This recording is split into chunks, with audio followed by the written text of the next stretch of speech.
조정에서 쫓겨난 지 8년째가 되던 8년? 와. 1486년 성종의 어명이 내려오게 됩니다. 8년? 임사홍의 직첩을 도로 주라. 여기서 직첩이라고 하는 건요, 신료가 관직을 하사 받을 때 받는 임명장입니다. 자, 그렇다면 임사홍의 임명장을 돌려주라 라는 이 성종의 어명은 무슨 뜻이었을까요? 복직하거라. 맞습니다. 임사홍의 벼슬을 다시 회복시켜 주겠다는 거였죠. 그런데 임사홍은 목숨을 보존한 것만으로 충분한데 이제 또 직첩을 돌려받았습니다. 전하께서는 임사홍이란 악을 징계하소서. 뭐 바로 조정 신료들이 막 득달같이 달려들어가지고 임사홍의 복귀를 그냥 방해를 하는 거예요. 하지만 성종 역시 쉽사리 자신의 뜻을 꺾지 않습니다. 그러자 이 조정 신료들은요, 성종에게 초강수를 둡니다. 전하의 뜻을 꺾지 못했는데 뻔뻔스레 이 자리에 있는 것이 참으로 부끄럽습니다. 조정 신료들이 사직서 던지면서 임사홍의 복귀를 필사적으로 막으려 한 겁니다. 아니, 진짜 미운가 봐요. 너무 싫었나 봐. 이 정도면은. 끔찍하네, 끔찍해. 네. 그렇게 성종과 신료들의 팽팽한 줄다리기는 결국 조정 신료들의 승리로 끝납니다. 아유, 그럼요. 이건 뭐 어쩔 수가 없어요. 이럴 수는 없거든요, 성종도. 자, 이때 임사홍 심정은 어땠을 것 같아요? 미치죠. 나 지금 막 8년 만에 다시 이렇게 할 거라고 생각했는데 막 거의 다 됐는데. 왜 다 나한테만 그래? 막 이런 식일 것 같아. 임사홍은 자신의 복귀를 맞는 이 조정 신료들에게 이를 갈미 아마 이렇게 생각했을 것 같습니다. 진짜 소인은 저들이다. 이미 지나간 일을 언제까지 들먹이려 하는가. 돌아가면 가만두지 않겠다. 하지만 권력에서 밀려는 임사홍 할 수 있는 게 있다 없다? 없다. 없어요. 없어요. 이후로도 성종은요, 임사홍을 재등용하겠다는 의사를 밝혔지만요, 그럴 때마다 조정 신료들의 반대 번번이 가로막힙니다. 자, 그렇게 10년, 와, 쉬워. 12년, 와. 15년. 오! 이 정도면 거의 끝인데? 이거는 포기해야 되는 거 이제 아니에요? 나이가 이제는 꽤 있네, 이제. 전도 유망한 29살 청년이었던 임사홍의 나이 어느덧 47살이 된 해였습니다. 와, 진짜 세월이 금방 갔네요. 자, 그러던 1496년 7월 인고의 세월을 보내고 있던 임사홍에게 또 한 번 어명이 내려옵니다. 임사홍에게 각각 한 자급씩 올려주라. 자, 그러면 이 명령을 내린 왕은 누구다? 연산군. 맞습니다. 오늘 여행을 시작하면서 만났던 인물 바로 연산군이었습니다. 이제 나오네. 2년 전 성종이 사망하면서 그의 아들 연산군이 조선 제10대 왕으로 즉위를 했거든요. 즉위 초반 연산군이 일종의 공신 우대 차원에서 공신 집안 적장자들의 품계를 올려주라고 했던 겁니다. 그리고 그 대상에 임사홍 역시 포함되어 있었던 것이죠.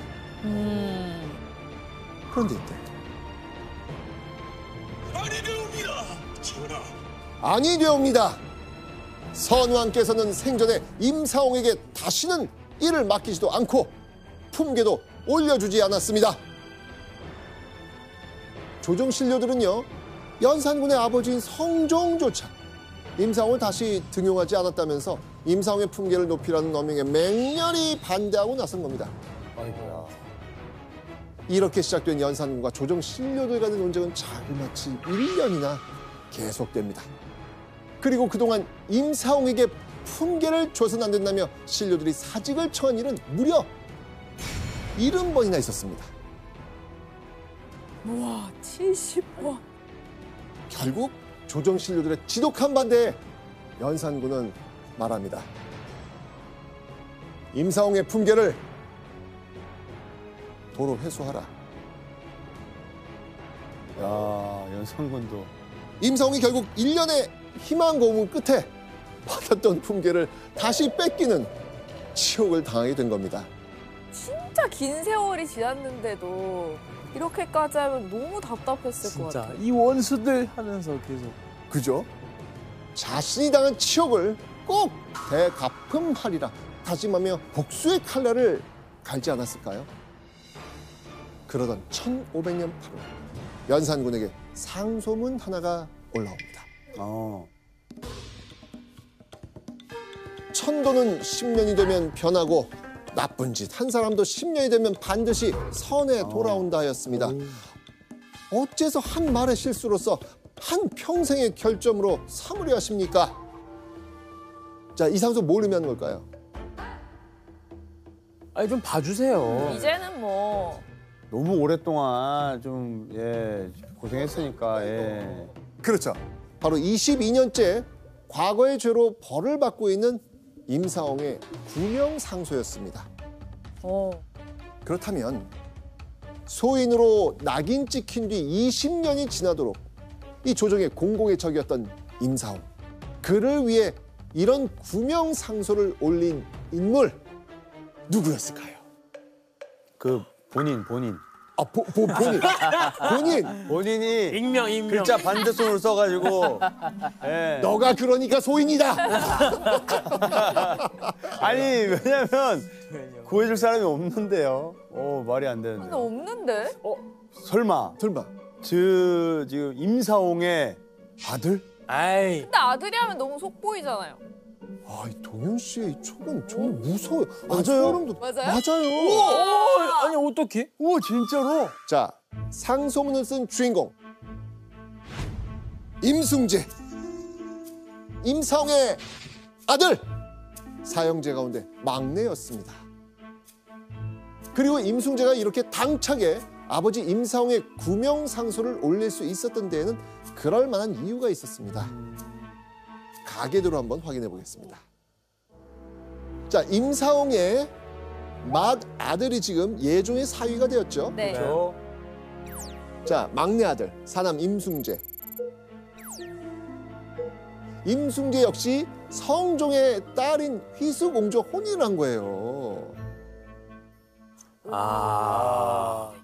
근데 이 집안은 다 왕이랑 가깝네요.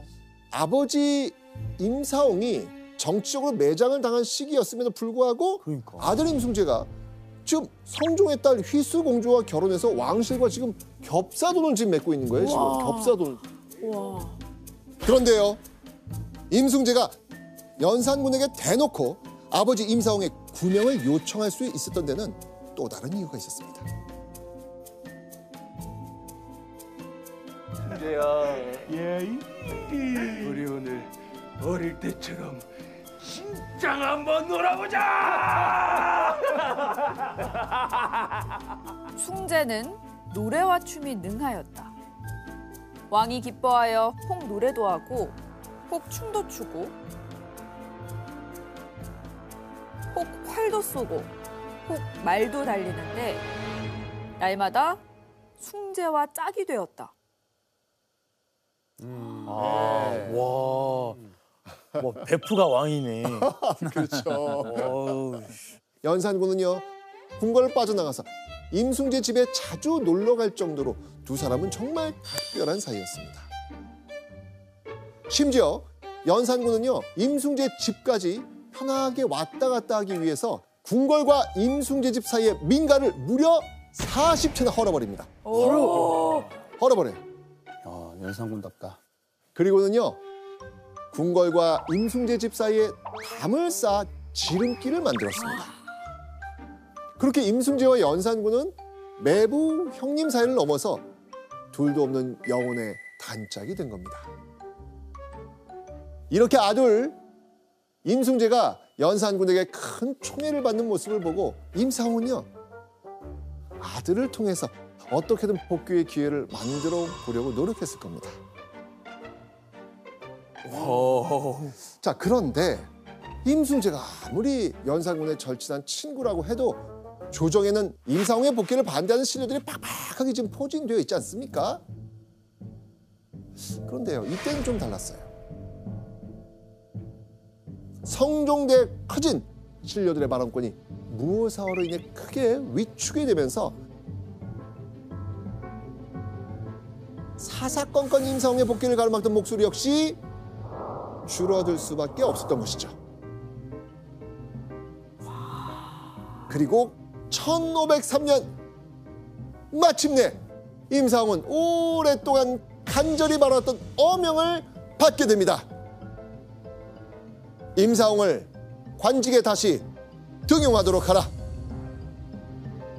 길고 긴 기다림 끝에 임사홍이 드디어 조정에 복귀하게 된 겁니다. 그의 나이 54. 조정에서 내쳐진 지 무려 25년 만의 일이었습니다.